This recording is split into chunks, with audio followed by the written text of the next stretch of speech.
All right, you're recording. Let's let's stop that. Pause that.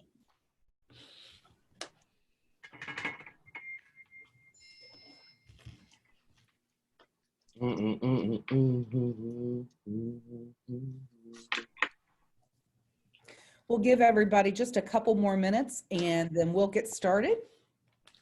Just make sure all students that have received the invitation and like to come in, get a chance to come in. By the way, Dante, I'm Lisa Warner. Nice to meet you. Hi. Nice to meet you as well. That's funny. So about how many people will it be, or do you know? We just we send out a Zoom link, and what we do is they know that if they can't make the live session, we have it recorded and we place it on our news feed for them to watch throughout the day. Okay. So there may not be as many in the actual live meeting as there is later, but you'll start seeing some more coming through. All right, and let's go ahead and begin. Welcome to the Green Hour. I'm Lisa Warner from the Cleveland School of Cannabis, and today we are welcoming Dante Jordan, who is currently, hi. I'm going to let him give you his background information. I gave everybody a little bit of bio when we sent out the link, but Dante, go ahead and introduce yourself and tell us a little bit about what you're currently doing right now in the cannabis industry. Cool. My name is Dante Jordan. I am a writer in the cannabis industry. I write about cannabis culture, strains, education, pretty much everything about the plant as far as like what there's to learn, how to shop for it, what it'll do for you. Just like a one-stop shop for weed knowledge that I've developed over the years. I previously was a full-time staff writer for Leafly. I was laid off in March around the COVID stuff. And since then, I've moved into freelance where I work with still Leafly and WeedMaps and WikiLeaf and just a few other sites out there. So what I'm currently doing now is being my own boss, and so, I mean, making that foundation concrete so I don't really ever have to call anyone else boss again. Right. Awesome. Hey, first I want to say happy 7/10 day. Yeah, 7/10. Yeah. A lot of people actually don't know what that means. And especially some of the newer cannabis students. So could you give us a little explanation of what 7/10 means? Yeah. 7/10 is just like, so basically 7/10 is the 420, like we all know what 420 is. And 7/10 is the day of like concentrates and dab, the celebration dab oil. If you turn 7/10 upside down, you'll see oil. So that's basically what 7/10 is. So if you want to celebrate it, get you some dabs. You can vape too. I mean, yeah, you can still smoke flower too. Do both. Like, but yeah, that's what 7/10 is. Do you happen to know how it originated? I don't. I just wondered if anyone else knows the history of that. Yeah, true. I don't know the answer to that. I could find the answer to that, and I know my boy Will would know if I just text him because he's the dab master. Yeah, I'm honestly not sure. Okay. I guess one of the first questions I usually ask our guests is, what was your first experience in cannabis or with cannabis? You mean as far as like consuming the plant go, or consuming? Gotcha. What was your first experience? Yeah, so my first experience with cannabis, like I didn't really start smoking until my sophomore year of college.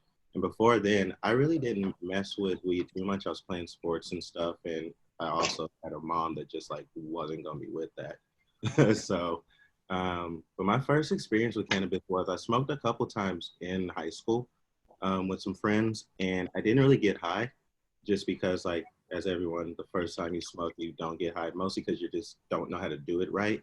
Mm-hmm. Um, so that was my first experience consuming the plant. First experience like getting high and really being like, oh, this is what it's about was my freshman year of college. I was smoking with some friends and we are smoking on our way to a party in the car, and I hit the blunt a few times, and then out of nowhere, stuff started getting real vibrant, like glowy, and I was like, oh yeah, I like this. So yeah, that's my first experience with cannabis, consuming it. As far as like really like my very first experience with it is I grew up in a family where like people sold weed and stuff. Yeah, Like right. that's truly like my first experience with it is growing up with it as sort of a family business, Mm-hmm. all intents and purposes. Well, I know Bridget has a busy schedule and she had a couple things she wanted to ask you, so I'm going to turn it over to her real quick. Mm-hmm. Hi, Dante. So obviously I've been reading your writing for a while, and that's kind of how we connected in the first place. And I think a lot of people, when they get involved and want to be in the cannabis industry, they look for the typical routes, whether it's working with cultivators or trimming or working in a dispensary. How did you know that this was your avenue to be in the industry? To be real, it just kind of happened by accident. Or not accident, 'cause I don't really believe in accidents, but it just happened as it was supposed to. I've always been a writer. It's just always something I love to do. And I started taking writing seriously in like 2016. I was doing this lifestyle stuff, how-to articles on Netflix, and just various stuff for various sites. And during that time, I followed this account on Twitter called Writers of Color, and that account obviously tweeted opportunities for writers of color, and one of Leafly's editors named Ben Adlin reached out to them and was like, hey, we do freelance stuff. If someone wants to write for Leafly, tell them to hit me up, basically. And at that time, I had been using Leafly to see what kind of weed I was getting from my dealers and whatever. And I reached out to him, and he was looking for news reporters, but I pitched some lifestyle stuff, so he connected me with the like culture editors and stuff. And one article turned into two turned into a contract turned into multiple months of that contract turned into a full-time job, that full-time job turned into 2 years of a magnificent like resume, and I'm sitting right here. But truthfully, it just like it was a skill that I already had, and I took it and translated it to the cannabis industry. Like I'm not a cannabis writer, I'm a writer that writes about cannabis.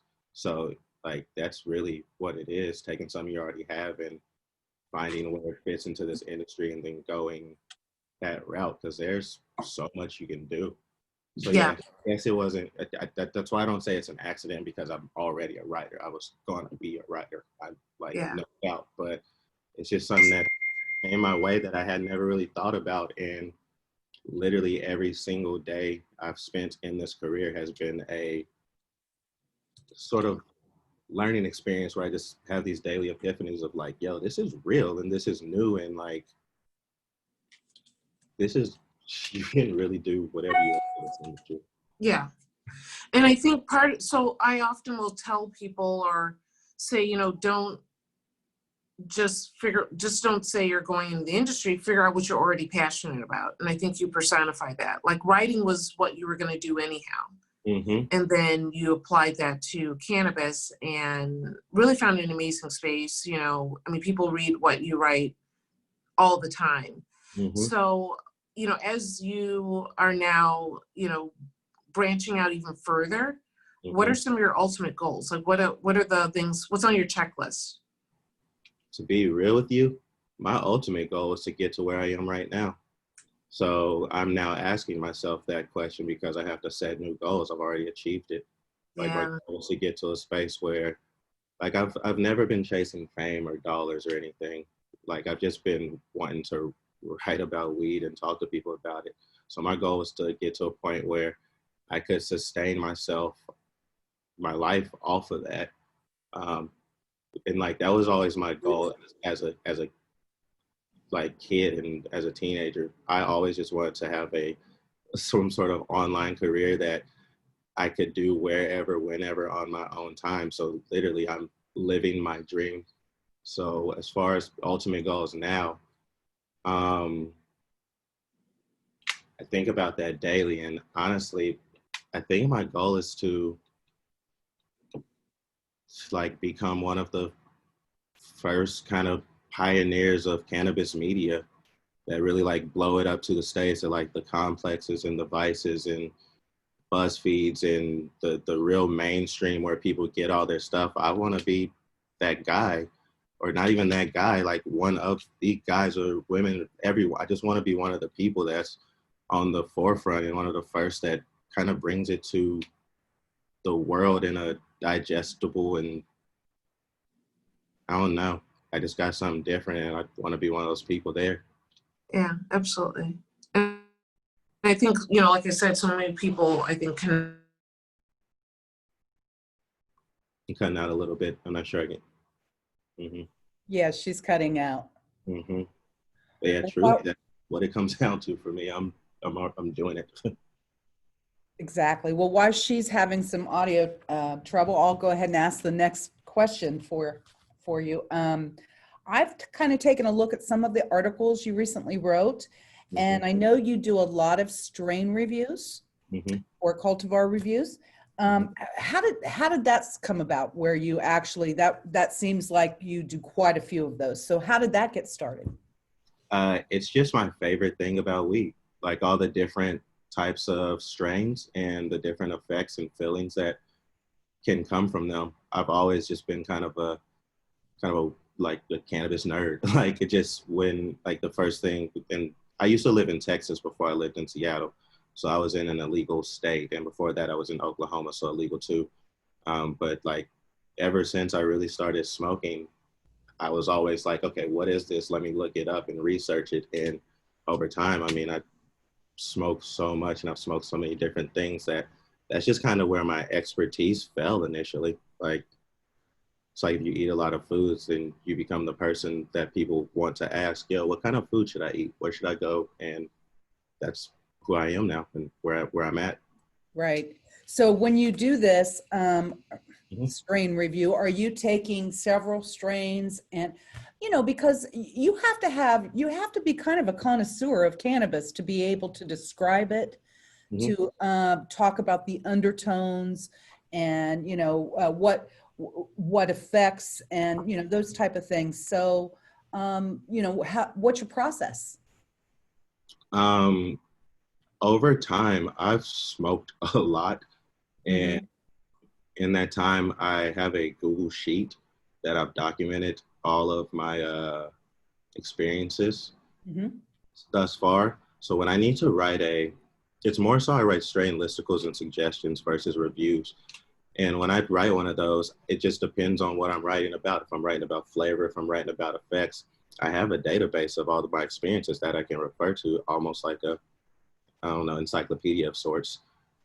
So that's where I go if I need to. But truthfully, like I'm just kind of I've smoked so much that I'm just kind of at a point where like if someone asks me for a suggestion for something, something instantly pops into my head.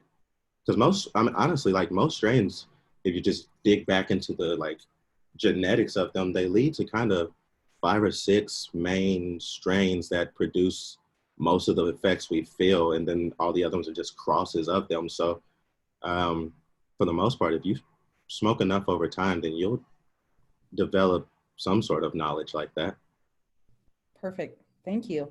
Mhm. So some of the video content I see that you do as well. When you're talking about video content, are you actually showing the plant that you're describing, or are you actually talking about different types of topics that you're doing media content on? Mm-hmm. With videos, I think I've done some product reviews for Leafly. I've done some strain reviews for Leafly. And I got a taste test experiment that I created and is up there. Um, to be real with you with video, I just kind of do whatever opportunities come along. Like, truthfully, if I think about my goals for the next whatever, I would like to move into front facing media and be on video more because that's just my shit, like straight up. So uh, with the videos I've done, there's really been no process or no system. It's mostly like me tossing ideas, hundreds just every day, and maybe one out of those out of 300 days I get a yes. So like, and I don't there's no system. I'm just whenever I finally get a yes, I'm like, finally, let me get loose. Mm-hmm. Um, so yeah. So you say you're still in Seattle, right? Mm-hmm. Okay. So, with COVID and everything else going on, what is the scenario in Seattle? What are you experiencing right now? Are you seeing a decline in, as far as cannabis and recreational dispensaries, or a decline in jobs or anything along those lines there? Mm-hmm. As far as a decline in jobs, for the most part, I haven't much outside of like tech companies and companies that sort of aren't specifically touching the plant. Um, but as far as like the daily consumption levels of people in dispensary business, nah, they're booming because everybody's sitting at the crib and they've one got time to educate themselves on the plant now that they're sitting there, and two, sorry, and that was my bad. That's okay. And yeah, too, there's nothing to do but sit at the crib and like smoke. So really, the dispensaries are booming. When I go to the one I go to is Freedom in Seattle. When I go up there, uh, they say it's been great. So I don't think COVID's really affected the cannabis dispensary business too much. Now, do you guys actually have delivery there? Mm. Okay, Ohio does not have delivery either.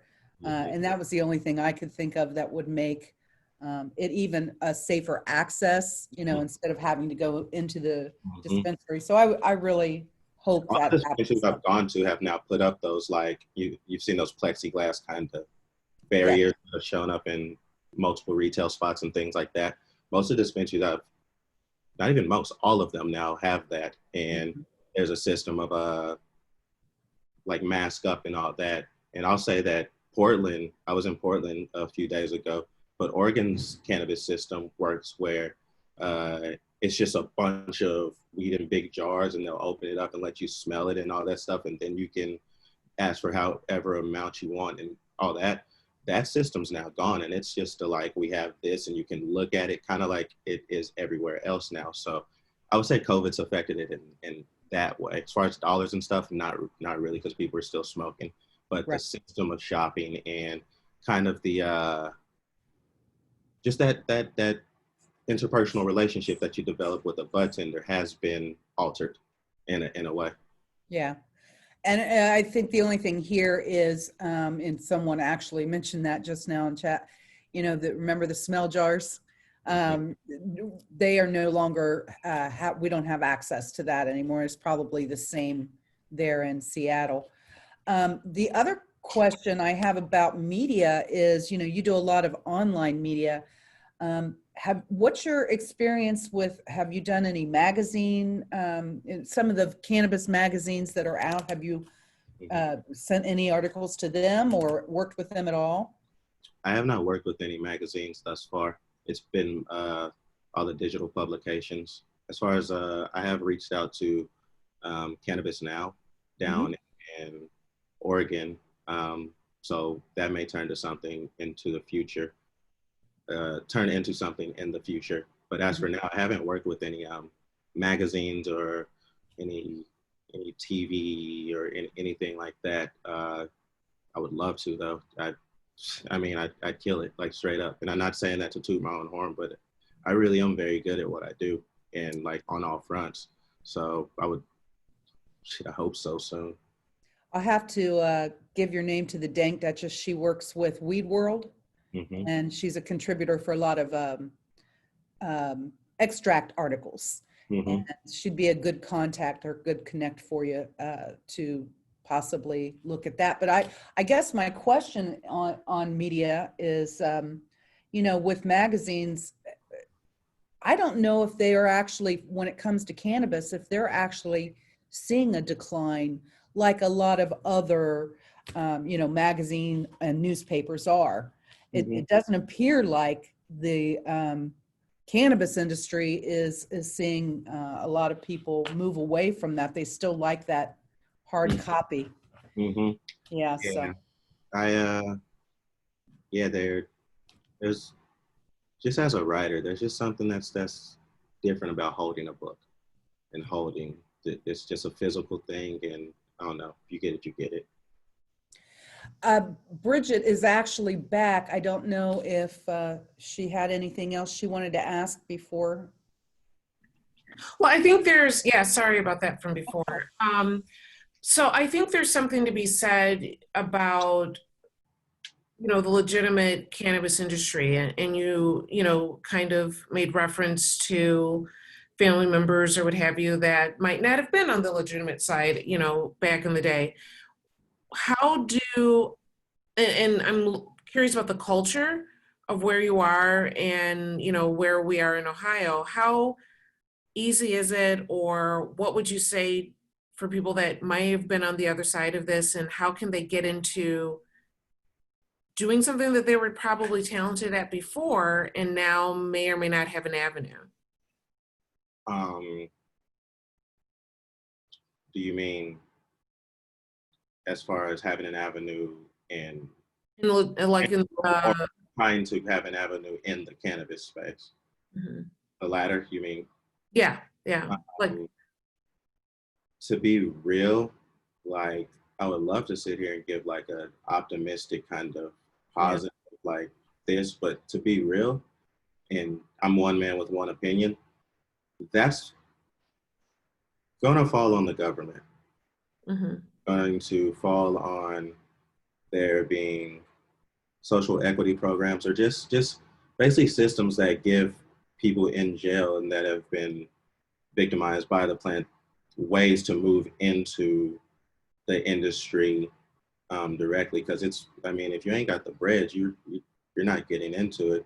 I won't say lucked out, but I found an avenue where money is not a barrier. I can just how hard I want to work and how many emails I want to send and how much I want to write and how much research I want to do. But I didn't need a hedge fund. I didn't need $1 million to jump into where I'm at, versus if you're like talking about people that are in there for selling weed and now they get out and they're like, well, I know how to sell weed and people are making millions off of it. Let me jump into it and get mine.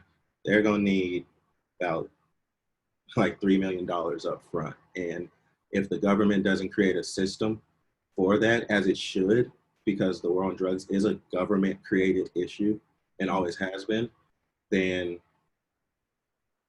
I don't know where that comes from. That's why people like, Mary Pryor with Cannaclusive and just the Minority Cannabis Business Association. That's why those people are going so hard every day for that. It's like, it's not that's why it matters every day to keep beating it down, because every day we get closer to legalization. And if those systems to help people, one, free all the people in prison for cannabis related nonviolent crimes, that doesn't happen, and then there's a system for them to transition into the industry, and there's an allotment of licenses waiting for them, and like just all this stuff that needs to be created. If that's not there day one of federal legalization, then like it's too late, straight up. Like it's too late, and we're gonna watch everything that the war on drugs created get ignored and buried. And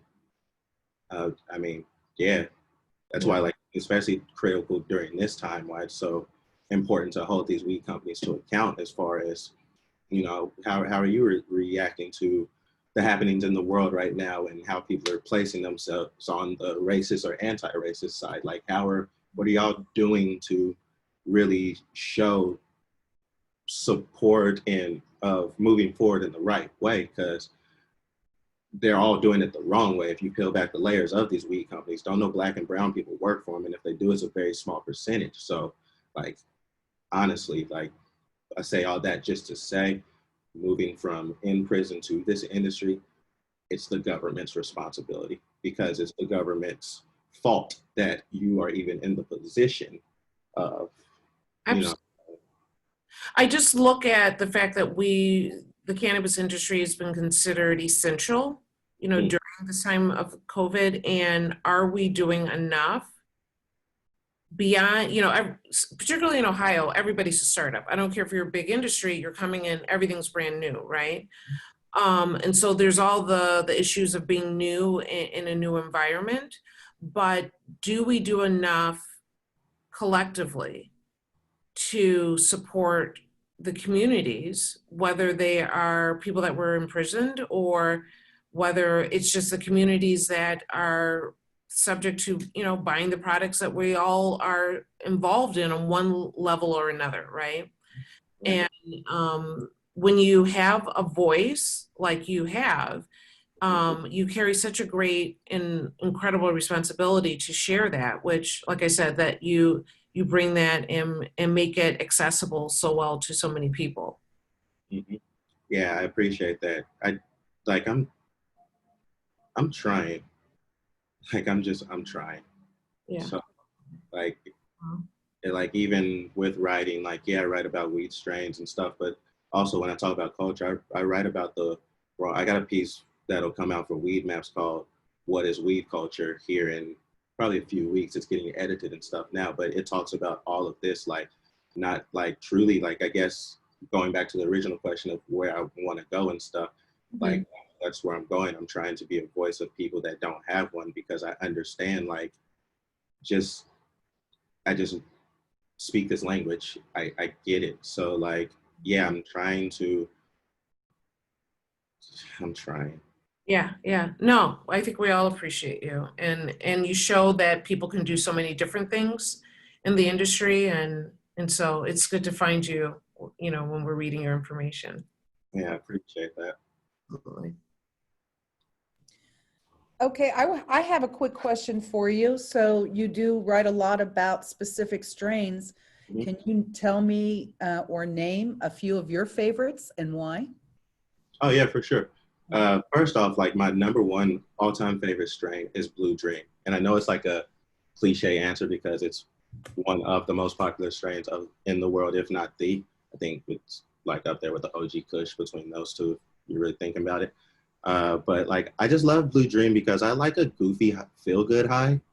It's just kind of like, I like to sit outside and smoke and just stare off in the long distances. And when I smoke that strain, it's perfect for that because it makes me feel like comfortable and goofy, but and it's long lasting of a high, but it doesn't make me feel like I don't get bogged down and stuff. I can just sit there, be high, and enjoy life. Another one of my favorite strains is pretty much anything gelato mixed, like gelato or anything mixed with gelato, because my favorite types of strains are fruity strains with gassy kicks, because, like, the gassy strains tend to be the most potent, and I have a pretty high tolerance, so I need that potency. But I'm also in the experience first and foremost for taste. So anything mixed with gelato, Skittles, and just anything of that sort is where I fall. And then, like, third, honestly, another classic strain, one of my favorite strains is Tangy. I like that orange taste, and it's also one of those strains that it is a sativa strain, and people do believe, as it stands right now, that the sativa is the up weed and the indica is the down weed, which is not the correct way to look at that. There's a lot more nuance.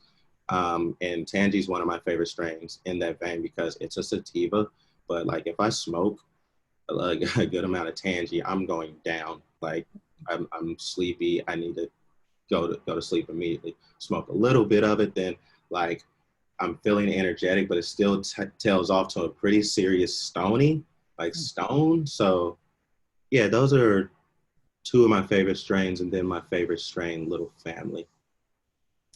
I have to agree with you on Blue Dream. The first time I ever tried it, it was a different experience from most other strains that I've tried, and I do also believe that that's kind of the closest experience to sativa that I've had most of the time. Like you say, with Tangy and some of the other ones, you do still get that sedative feeling, but with Blue Dream, it's almost like a creative space that you go into with energy, just an all around good feeling. And I, like you said, the hype, well, that's because everybody liked it so much that people just got tired of hearing about it, but Oh yeah, that's not changed. Yeah. Yeah. No, So. and I've experienced that same thing with Tangy. It was so popular for a while but yeah, that's kind of how any popular is. You live long enough to see yourself become a villain. So yeah, it is what it is. But yeah, it's the same thing that you just said. It's that creative, like I smoke some Bluey and I can write, I make R&B playlists. So I can, it's that perfect, like daytime, what I'm looking for. I'm going to go get some after we're done here. And how about extracts? Do you ever try a few of the concentrates that are out there, or are you more of a flower person? I'm definitely more of a flower man. Call myself a flower boy. I just really like rolling up the ritual of that and sitting and smoking for a period of time, so it becomes an activity. And when I'm smoking a joint, that's 20 to 30 minutes where I can kind of sit and zone out. Versus when I dab, I do love to dab because I think it's the most taste effective and it's a clean way of smoking. I like usually smoke solventless. So I do like to dab, but it's just such a quick experience for me. And also sometimes it can send me way higher than I'm looking to be at that time. It usually settles off and I can handle it, but overall more flower. But I will say with dabs, when it comes to what I go into the shop and I ask for, first of all, I tend to go towards solventless, like ice water hash and stuff like that. And really, I just kind of let the bud tender guide me because I look for flavor. So I'm like, what's fruity or what's orangey? Or really, I love a gassy concentrate because as dabs or vapes, you can really taste that, like that diesel flavor. So yeah, that's where I'm at. I think the first time actually ever tried medical marijuana versus, black market, it was Vanilla Kush by Barney's Farm. And it not only, it just, for the first time, I tasted sweet cannabis, which I'd never tasted before. And it also had more of like a buttery, creamy taste. And I've never found another strain that had that kind of buttery, creamy taste. I just couldn't stop. That was a bad thing because, I like the taste so much that I went through it pretty quickly, but I would love to find something along those lines again that's similar to that. And I just can't find it. Have you tried any of like there's a few, like, there's a lot of vanilla strains out there. Vanilla Kush is still out there, but have you tried like Wedding Cake? That's a newer strain that's available everywhere. And it has it's more earthy, but it has this little vanilla sweetness that comes out, especially if you get it from a great grower that may do that for you. And it's like it's a straight hybrid. So like there's no like sativa. I don't know how to guide you there with that, but it would just be it's worth trying. I would love to know what that terpene is, because it seems to be very unique, the combination of those terpenes that produces. The vanilla is awesome, but it's more of that creamy taste, I guess, that I was looking for. And I was like, I've never found it again. I do want to give everybody that's in the room a chance to think of any questions that they may have, because we will be wrapping this up in a few minutes, but I wanted to give our audience an opportunity to ask anything that they would like to ask. You can also type it in the chat if you don't feel comfortable asking a one-on-one question. feel free to do that now, and I can also ask Dante for you. So I just wanted to put that out there. And I guess one of the things I would like to ask you as well, because we are speaking to students that are in or wanting to be in the cannabis industry.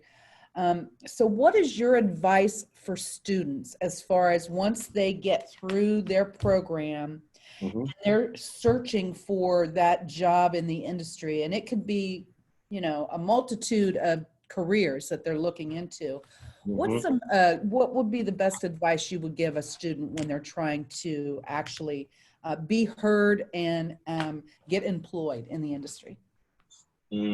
First thing I'd say is move somewhere that the plant is fully legal, Mhm. recreationally, medically, all of that, Mhm. because you're going to have the most access to the types of businesses that are able to operate out. And then, so like, yeah, and you're also going to have access to the plant. Like cannabis is such a specific thing. It's unlike any industry ever. So it's really something that you'll have to develop some knowledge for to really succeed in the business. You got to know that plant, and your best bet of learning it is moving somewhere it's fully legal to where you don't have to stress about having it in your pocket or really even smoking outside, which is technically illegal, but you know what I'm saying?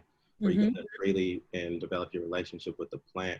Aside from that, because that's a strong suggestion, but not a, if you don't do that, you'll fail. So aside from that, I will say, look, like we said before, really look at what you want to do, like, and not just in cannabis, like what your talents are and what you enjoy doing and what makes you feel fulfilled, and then apply that to cannabis, because I guarantee there's a job around it. Like when I worked at Leafly, we, in addition to me and our writer team, we've got engineer, sales team, finance, you name, marketing, there are the customer service, just everything. Everything that applies to every other industry, people that are in college that are getting molded to, like, I promise you there's a space for it in cannabis. So find that and then apply and then apply your knowledge to that. And then as far as like getting employed for these companies, one, they're always going to look at where you live.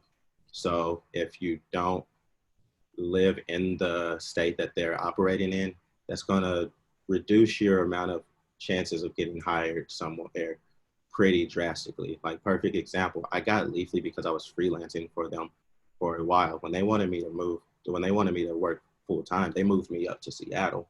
It wasn't like a, hey, want to work full time remote thing.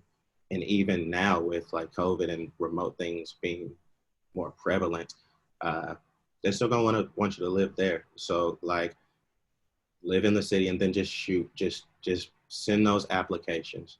So, like, if you find a job, it takes 5 seconds to apply to something. If you find a job, apply, shoot it. But also use systems like LinkedIn and basically anywhere you can find someone's personal email and send an email. Yo, I'm here and I want to work.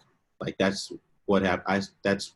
That's my system of today, where I'm at, where I'm doing great.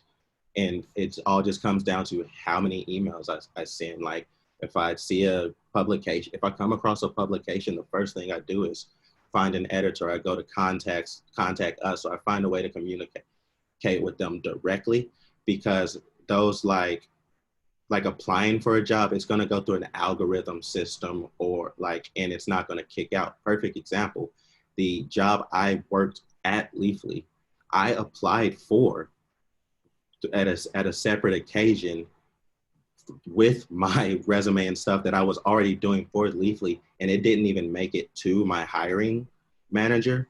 Like, my editor reached back at me, and she was like, "Oh, snap."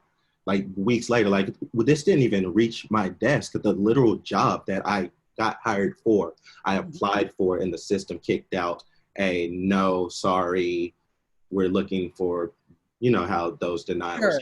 Yeah. But so that's why, like you got to be hungry, and you got to be willing to to try to eat by any means. And I would say connecting to people directly Yes. via email, jumping in their inboxes and saying, hi, I'm here and I want to work. And this is, and then past that, the most important thing I can tell you is don't be jumping in people's inboxes like, hey, I want to work for you. What can I do? Jump into their inboxes and tell them what you want to do. Because I get people like companies get that all the time. And then even on my side, I get people that will hop into my inbox and like just ask super vague and like broad, like just like, yo, how do I get into like well, what do you want to do? Like, cannabis isn't a building with one door that you just like walk into like, hi, I'm here, cannabis, let's do it. Like, be very, and don't be scared to tell them your value. Hey, I'm Dante, and I noticed y'all have a position open for a writer. I noticed y'all work with freelance writers. This is what I do. This is what I can bring, and here's the evidence of it, whether it be your degree and the work you've done while going through school, whether it be my resume and portfolio of links and articles I have up, like that. More presentation, right? Yeah, like you really gotta, because you gotta catch people's attention like that.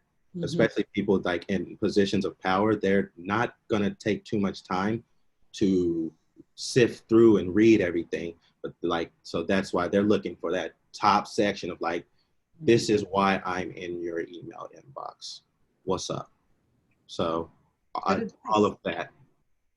How about networking? Do you do any networking within the cannabis community that, I mean, I always try to tell our students, it's not just about, your resume and applying for jobs, but it's also good because, it is kind of, you can find things in who you know, or you get directions and people around you. Yeah. Yeah, network's huge. Yeah. To be honest, network is going to be the most important thing in this industry because it's a lot of like who you know, in the sense of like who vouches for you. Like a lot of like my work with WeedMaps came from, I got laid off, and then some former coworkers that worked at Leafly before me were at WeedMaps, and they're told their editors, yo, you need to go get him. And then their editors reached out to me, and then I was like, yeah, I don't have any income except unemployment. Let's work. So like network comes down, and how to build a network. A lot of my network has come just from being employed at Leafly, and then having like doing interviews where I'm talking to people or just stuff like that, and being a good person. Like straight, like Right. I'm a good dude. I don't have any malintentions. So it really comes down to being genuine. How to build that network though. I am still working on that, but I will say that I connect with a lot of people simply by finding them on social media and showing love.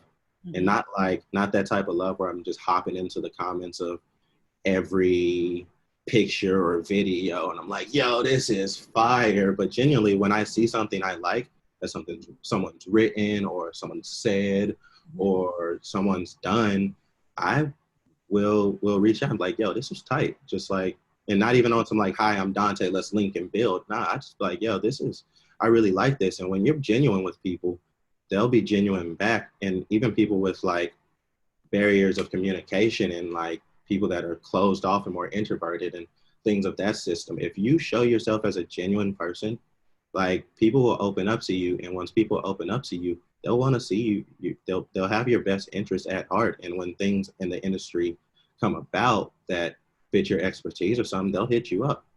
But like, yeah, if you're sitting in a place where like, because it's straight up, it's not these like cannabis conventions and CannaCons. It's just not. Those floors are for big business people to talk big business about. I mean, I don't want to say too much because I might have to do a talk at one of those one day, but I'm keep it all the way funky. It's not going to those events, paying a ticket to go to Lemon Haze and then being on the floor and walking up and getting cards, because that's just not what those are for. It's about like, you see someone you like, let them know. If you're watching some people reach out to me via my stories. They'll like watch my Instagram stories and they'll like, haha, you're like, I always respond to people just because like it is a little daunting but like I genuinely appreciate people being like, hey, I read this or I saw this and I just want to let you know I liked it. I always respond, even if it's a quick, just like, thank you, I appreciate it.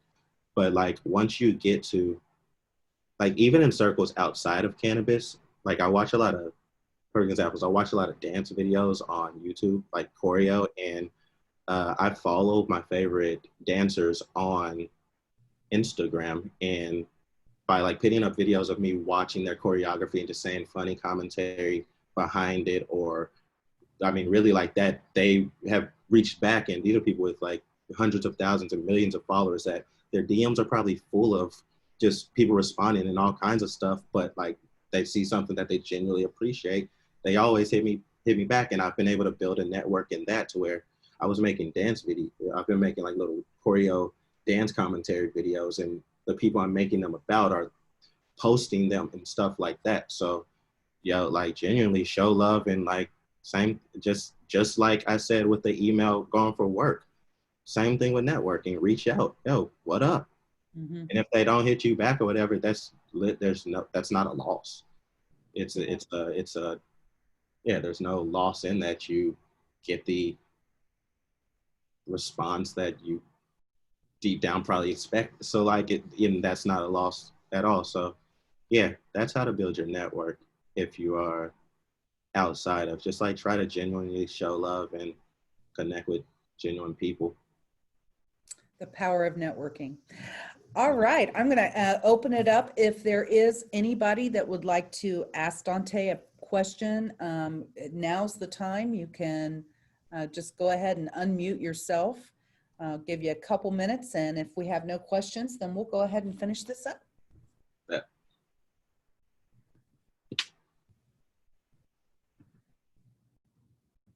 Anyone?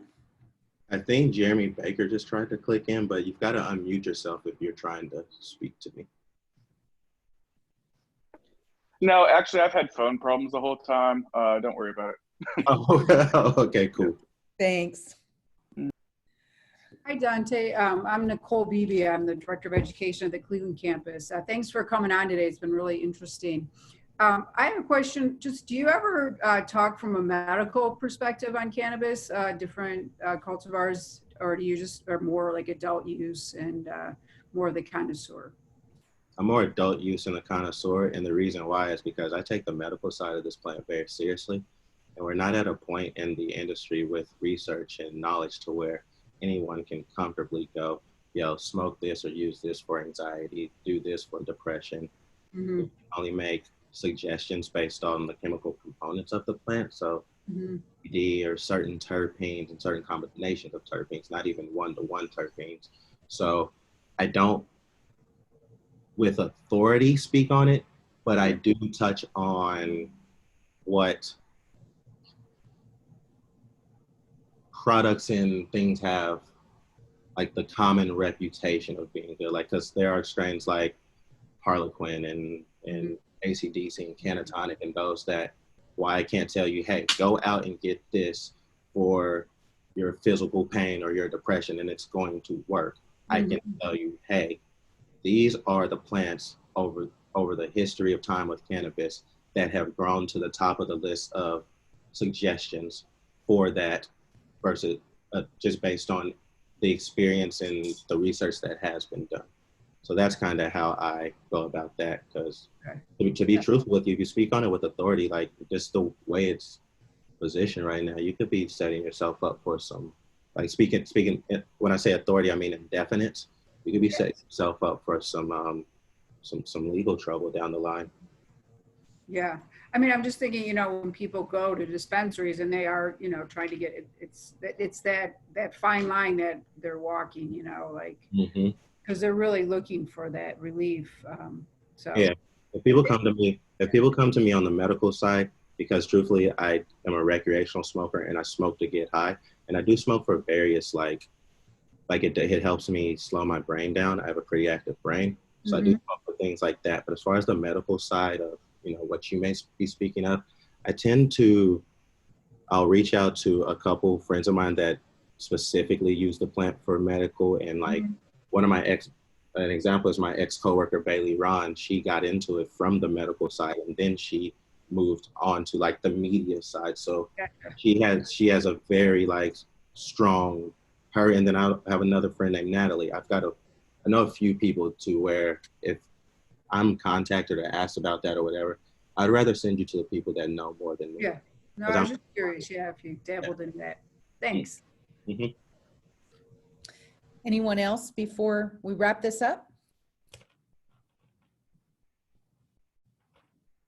Oh, another creamy strain that I've come across is this strain called Orange Cream.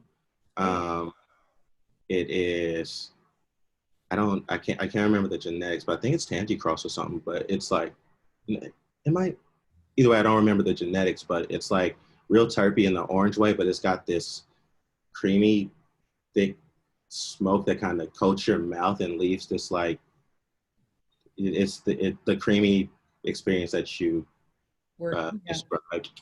That's just a thing that just popped into my head. Sorry. Thank you for that, because we're limited here in Ohio as to what what dispensaries have, but I do believe we have something called Orange 43, and there's just a few more here. But I haven't been able to run across the Orange Cream, but I'll start keeping my eye out for that. Yeah. Right. Thank you very much. We had a wonderful discussion today. I think the students enjoyed everything you had to offer. And anything else you want to say before we wrap this up? I don't want to cut you off. The last thing I want to say is just like, it's a hard industry to break into, straight up.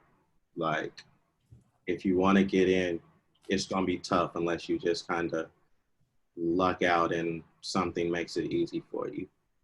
But with that, don't let that stop you from trying to get into it, because it's possible, and it truly is a brand new industry in infancy, and it's well worth getting into, because what it's going to grow into over the years will present way more opportunities that it is currently presenting.